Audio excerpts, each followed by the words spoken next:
Praise the Lord, glory to God. Purihin po ang Panginoon. Biyaya ng Diyos, tayo po ay naka-live uli. Medyo late tayo dahil po sa weather. Yan po. So, ngayon ay May 15, 2024. Glory to God. Let us pray. Heavenly Father, thanking you once again for this FB Live wherein we can hear a short meditation of your word. Thank you for your unconditional love. Thank you for your mercy and grace. Thank you for still reaching out to us even if we are running away from your presence. Lord, forgive us. We want to stop ourselves for doing evil things, but we can't. We are tied up. As we cannot go out from these worldly and evil things that we are doing, please take us where your presence is. Please do not be tired on us. We want to change. We want complete transformation. We want a brighter life, a life where darkness does not exist. Father God, help us. We cannot change ourselves on our own. We need you, Lord. Make us brand new. Give us a life that is longing for you. A life that has peace. A life that has joy in serving you. May you, our Master, our God, please comfort us, heal our broken hearts, heal our sicknesses. We pray all of this in this mighty name. Amen. Glory to God. We'll greet happy birthday. Happy birthday to Brother Carl Joseph Prado Balingit. Happy birthday to Solano JJ. Happy birthday to Pamela Candaba Gamoa Papelerio. Happy birthday to Jubel Adarada Balderrama. Happy birthday to Sister Lenny Cubao. Happy birthday to Brother Ronald Katakutan. Happy birthday to Sister Marilu Agrade Peralta. Glory to God. Happy birthday to all the celebrants today, May 15, 2024. May God continue to bless you and your family. May God continue to pour out His abounding love to you and to your family. Glory to God.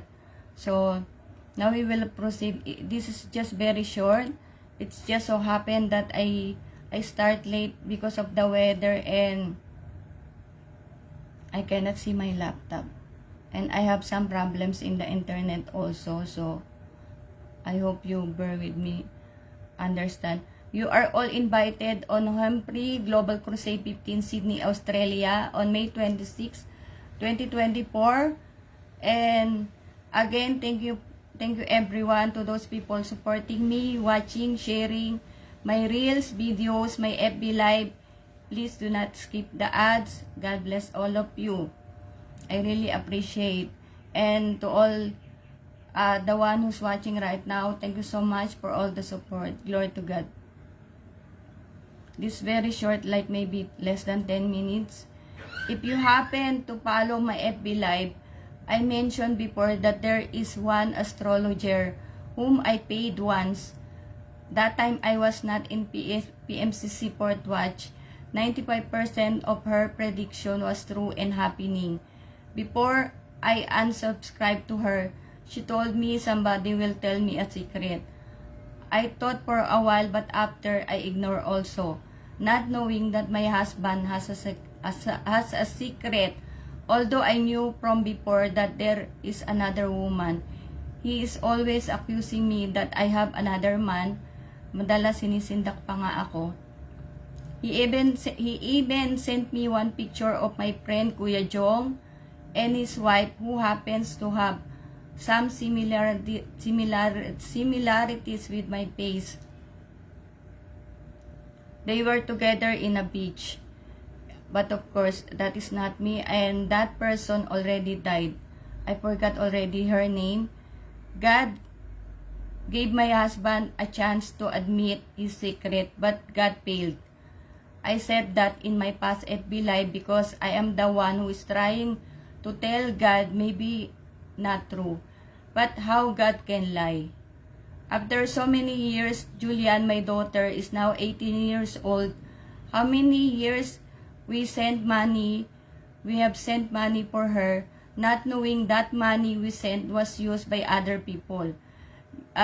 This is Mirasol Antonio. You did not hear anything from me or from my husband.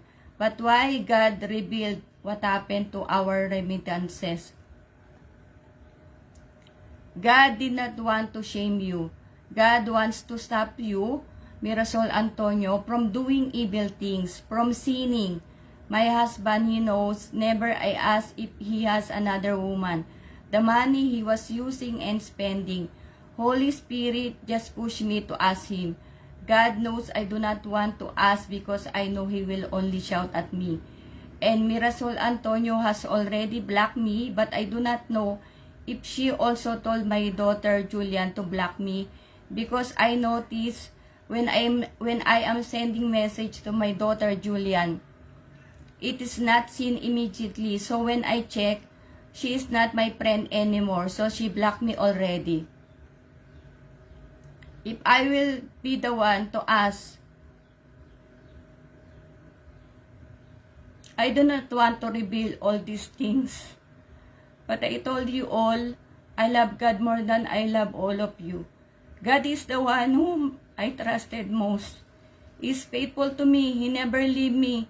He does not want to reveal all these evil things just to hurt you, because I am the one most hurt. All these evil,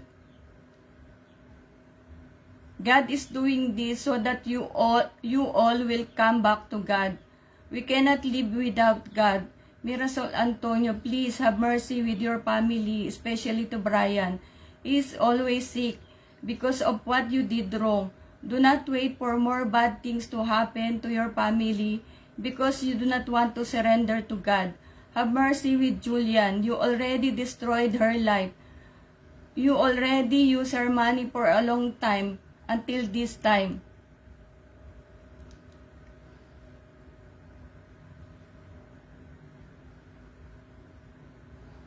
Did you feel happy that she is away from God or even your family? I have only one verse. In 1 John 5:19, we know that we are children of God and that the whole world is under the control of the evil one. In Tagalog, unang 1:5-19, alam nating tayo ay anak ng Diyos kahit na ang buong sanlibutan ay nasa kapangyarihan ng dyablo. Oftentimes, we cannot understand the way of God, but we just have to trust Him. We are hurting, but God is the most hurt. God loves us so much. He is the God of chances. As long as we seek God, we repented from what we did wrong, God is willing and able to forgive us. But if God will see that we do not want to stop in doing the wrong things or evil things we keep on doing, God will not allow those things to happen. He does not want anyone to perish. He is just using me to reveal these things because He wants us to wake up. We have to stop fighting God. He is not fighting with us. We are the one fighting Him. But we should remember that God is more powerful than us. Everything possible with Him. God has better plans for us. Our plans is nothing compared to what He has prepared for us. Glory to God. Let us pray. Father God in heaven, thank you for your never-ending love. Thank you for your patience. We know that we are stubborn for so many times. Please change our hearts to be more obedient to you. We do not want to be called as the children of the devil. Have mercy on us. Lord, we want to be called your children. We want to be with you in your promised paradise. Thank you every day in Jesus' mighty name. Amen. Thank you so much everyone and happy rapture. God bless us all. See you all tomorrow. Glory to God.